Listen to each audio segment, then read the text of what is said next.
不知道大家6月份有没有都感染那个病毒了？然后此时此刻我在泡脚，就是这个病毒刚来的时候呢，比前几次阳的话呢，要痛很多那个喉咙，然后呢，就是基本吃药打针都没有办法，还是会很痛，痛到半夜都会痛醒那种。然后真的没有办法了，我就去了解了一下，就是真正就是有效果的，就只有去医院中医的医师，然后在耳尖放血，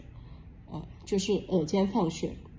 手指放血，然后还有背部放一下。然后回来之后呢，1个半小时之后，我的疼痛减了一半。然后头痛更加明显了，睡了一觉之后呢，就开始发冷，可能就是发烧了吧。我就泡个脚啊，泡20分钟，然后泡脚的过程中呢，一直偶尔加这个煮开的开水。然后我发现现在我的喉咙好像又不那么痛了，更减轻了一点了。